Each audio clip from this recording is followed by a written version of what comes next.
इस कार्यक्रम के प्रायोजक हैं रोजगार डेवलपर्स। नमस्कार, आप देख रहे हैं पल्स 24 न्यूज में आपके साथ दिव्या पैन्यूली। वक्त हो चुका है उत्तराखंड और उत्तर प्रदेश की खबरों का, लेकिन उससे पहले चलते हैं टाइम पर। उत्तराखंड में रामनगर देहरादून सीधी ट्रेन 18 जुलाई से हो गई शुरू। गढ़वाल सांसद अनिल बनूली की पहल से मिली रेल, पर्यटन और व्यापार को मिलेगी नई गति। रामनगर कोसी नदी में अज्ञात युवक का मिला शव, रामनगर पुलिस शव की पहचान में जुटी। फरीदपुर में फर्जी आईएएस बनकर की शादी, पुलिस ने महिला को किया गिरफ्तार। पति से 40 लाख मांगने पर हुई गिरफ्तारी। सोशल मीडिया पर फर्जी आईएएस की बनाई थी पहचान। बिजनौर में पत्रकार को मिली धमकी, कार्रवाई की उठी मांग। सोशल मीडिया टिप्पणी पर पत्रकारों का विरोध। धामपुर कोतवाली पहुंचे पत्रकार, सौंपा ज्ञापन। तुम दोनों की मेहनत बहुत रंग लाई है बेटा, घर बहुत सुंदर बना है। ये मेरे पापा का घर। पता है, देख तेरे पापा की नेम प्लेट अपने हाथों से लगाऊंगा। नेम प्लेट तो लग चुकी पापा।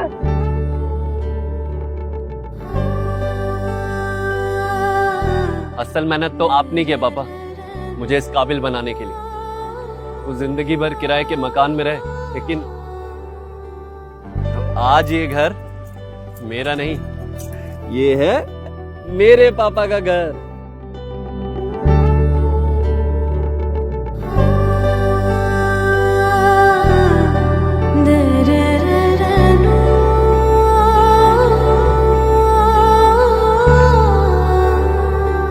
उड़ान सपनों की, आंगन खुशियों का और साथ सकर्णी का।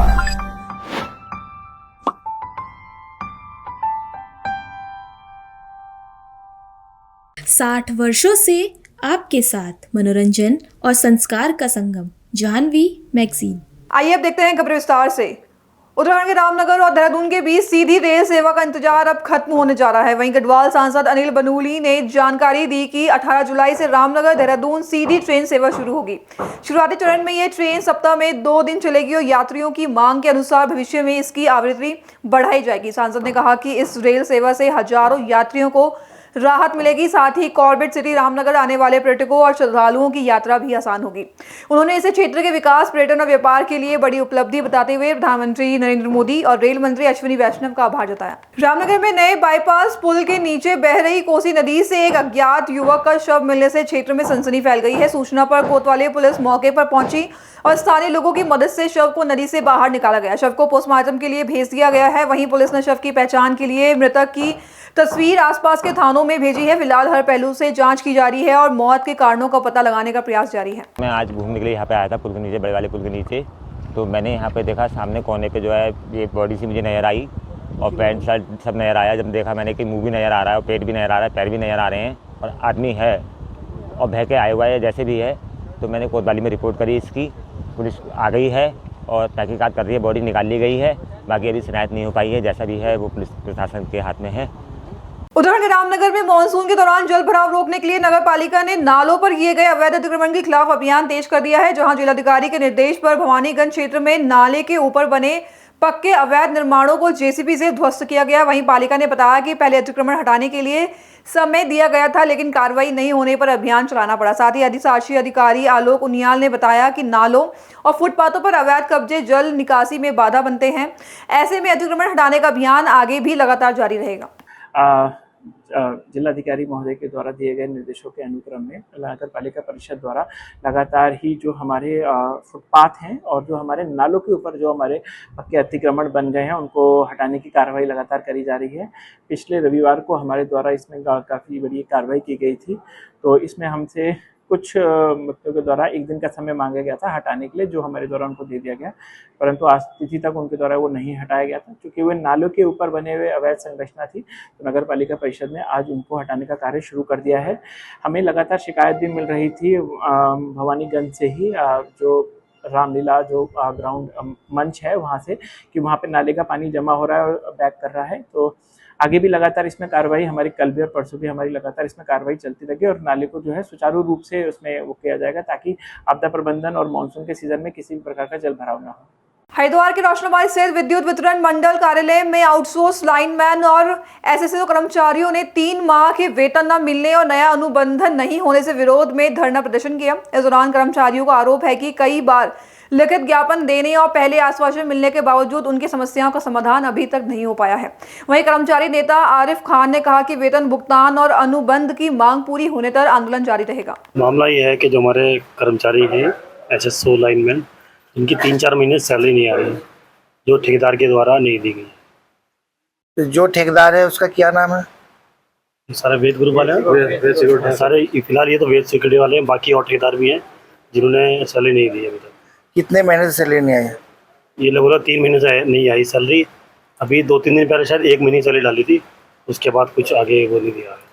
तो क्या ठेकेदारी जो है, क्या ठेकेदार और जो इनके ऊपरी अधिकारी, क्या इन तक आपने कोई बात की? हाँ, इससे पहले भी हफ्ते पहले हमने एक्शन साहब से बात करी थी, तो उन्होंने कहा था कि 2 दिन में आ जाएगी सैलरी। 2 दिन का आश्वासन दिया था, उसके बाद वो सैलरी नहीं आई। फिर जो हमारे साथ के लड़के हैं ये, इन लोगों ने क्या बोलते हैं साहब को लेटर वगैरह दिए कि 14 तारीख से अगर सैलरी नहीं आती है तो हम लोग हड़ताल में बैठेंगे। तो ठेकेदार का फिर क्या कहना है? ठेकेदार से इस बारे में बात नहीं, वो भी 2 दिन का टाइम मांग रहे थे। अब जब पिछले हफ्ते सैलरी नहीं आया तो हम कैसे मान लें कि 2 दिन बाद सैलरी आ जाएगी। अच्छा, आज आपने SC बिजली ऑफिस आया, क्या मामला था? मामला ये था सर, 3 महीने से हमारी सैलरी नहीं मिल पाई है। कौन सी कॉन्ट्रैक्ट में काम कर रहे हैं आप? Contractor wage security and service. तो क्या सिक्योरिटी के जो बेच जी है, क्या आपको क्या आश्वासन दिए? आश्वासन तो भी कुछ दिया ही नहीं उन्होंने। वो तो बोल रहे हैं कि ना तुम्हारे सैलरी दे रहे, ना PF दे डाल रहे, ना ESI डाल रहे।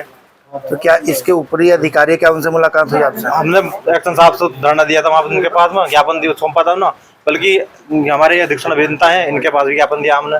फिर क्या आश्वासन दिया जा रहा है? अभी तक नहीं आ पाई है ऑफिस में। अगर आपको सैलरी नहीं मिलता फिर आप? हम यहीं बैठेंगे भूख हड़ताल पे। कब तक बैठेंगे? जब तक सैलरी नहीं मिलेगी।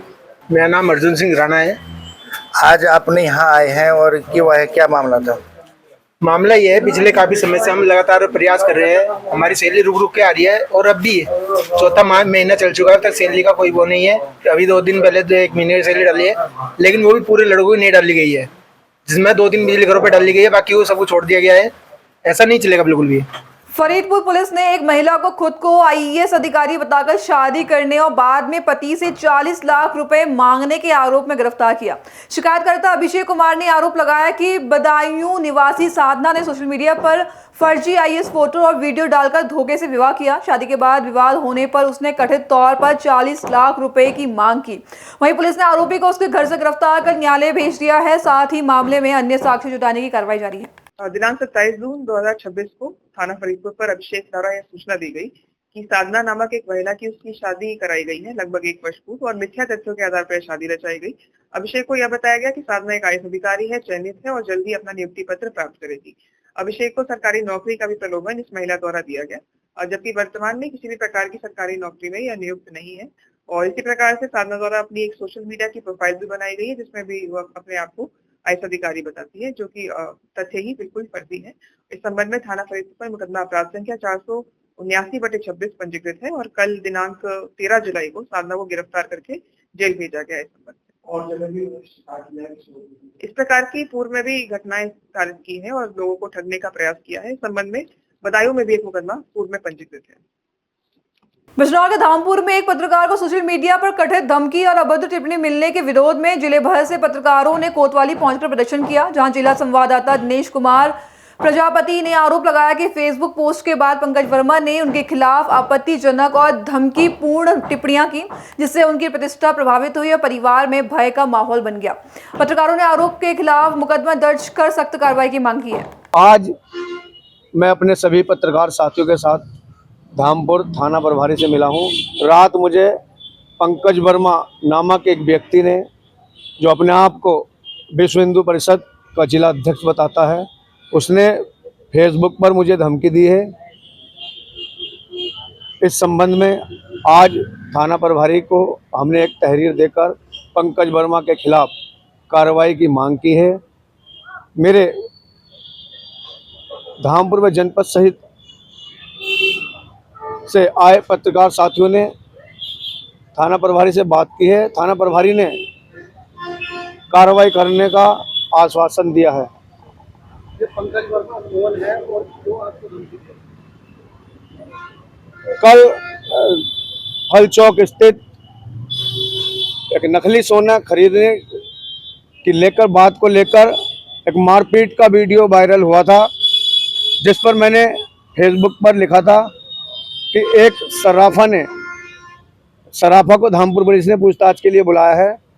उसी से बौखलाकर उसने मुझे फेसबुक पर धमकी भरे मैसेज भेजे हैं और मुझे भुगत लेने की धमकी दी है। थाने में प्रार्थना पत्र आपके द्वारा दिया गया? थाने में मैंने प्रार्थना पत्र दे दिया है, जिसकी रसीद भी मुझे प्राप्त हो गई है। क्या चाहते हैं? मैं पंकज वर्मा के खिलाफ मुकदमा दर्ज कर पुलिस प्रशासन से कार्रवाई की मांग की है मैंने, और कार्रवाई चाहता हूँ। प्रयागराज के हंडिया तहसील में प्रशासन की कथित कार्यशैली से नाराज अधिवक्ताओं ने मुख्य प्रवेश द्वार पर ताला लगाकर विरोध प्रदर्शन किया और जमकर नारेबाजी की। वहीं पूर्व बार मंत्री एडवोकेट बलराम यादव ने आरोप लगाया कि अधिकांश अधिकारी और कर्मचारी तैनाती स्थल पर रहने के बजाय अन्य स्थानों से ड्यूटी कर रहे हैं, जिसके आपात स्थिति में जनता को परेशानी होती है। उन्होंने व्यवस्था में तत्काल सुधार की मांग करते हुए चेतावनी दी कि मांगे पूरी नहीं होने पर अनिश्चितकालीन धरना और जेल भरो आंदोलन शुरू किया जाएगा। मामला यह है कि लगभग विगत 2 महीने से तहसील में एक भी कोई अधिकारी नहीं है और यह तहसील दलालों के माध्यम से चलाया जाता है। यहाँ पर कोई कानून और लेखपाल कभी आते नहीं। ये दलालों के माध्यम से 2 लाख 3 लाख रुपए लेकर के गरीब किसानों की अवैध जमीन कब्जा कराने का काम करते हैं। तहसील में एक भी अधिकारी उपस्थित नहीं है, इसलिए आज हम लोगों ने तहसील हंडिया का गेट बंद करके अपना विरोध जारी किया। अगर इनके व्यवस्था में सुधार नहीं आया तो आंदोलन और बड़ा होगा। सरकार की जो गाइडलाइन है कि समय पर जो काम हो जाना चाहिए, यहाँ की जो लेखपाल कानून को है एकदम करप्ट हो चुके हैं, जिसमें पैसा पाते हैं। जैसे डिमार्केशन का 24 का मामला हुआ, जो बेचारे गरीब हैं उनका एक काम नहीं हो रहा, जो पैसा दे रहा है उसका काम कर रहे हैं। और हर आदमी जो है, आज मंगलवार का दिन है, तहसील में आपको एक लेखपाल कानून को नहीं मिलेंगे। और ये चौराहे पर बैठते हैं, गांव-गांव जाकर वसूली करते हैं। अभी आपको यहाँ जो फ्लाईओवर का खंभा है, हर खंभे पर आपको लेखपाल कानून को मिलेंगे, लेकिन तहसील में नहीं आएंगे। तो अनियमितता बहुत ज्यादा फैल गई है और अगर इसमें सुधार नहीं आता है तो हम लोग अनिश्चितकालीन हड़ताल पे जाएंगे और इसके लिए जो है जो भी मामला आएगा सामने हम लोग निपटने के लिए तैयार हैं। मामला यह है कि तहसीलदार महोदय या हंडिया जितने भी कर्मचारी हैं सब नियमित नहीं हैं। तहसीलदार आते हैं तो यहाँ बैठते नहीं, चैम्बर उनका बना है तो चले जाते हैं, एसी में आराम करते हैं। जो भी राजस्व निरीक्षक कर्मचारी हैं, लेखपाल हैं, कानगो हैं, यह तमाम काम जैसे फिटिंग है नहीं होता, हर सिस्टम बिगड़ चुका है। इसलिए हम लोग लड़ाई लड़ रहे हैं। ये जब तक सुधार नहीं होगा, लड़ाई हम लोगों का जारी रहेगा। अभी अगले बस इतना ही। खबरों के लिए बने रहे पल्स 24 न्यूज के साथ। आप लोग नमस्कार। इस कार्यक्रम के प्रायोजक थे रोजगार डेवलपर्स। तुम दोनों की मेहनत बहुत रंग लाई है बेटा, घर बहुत सुंदर बना है। ये मेरे पापा का घर। पता है, देख तेरे पापा की नेम प्लेट अपने हाथों से लगाऊंगा। नेम प्लेट तो लग चुकी पापा।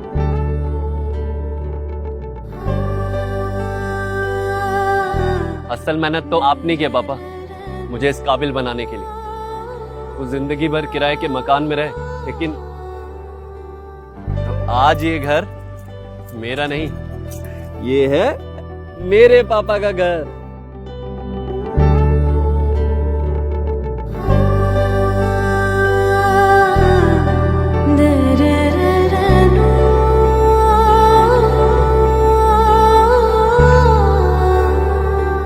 उड़ान सपनों की, आंगन खुशियों का और साथ सकर्णी का।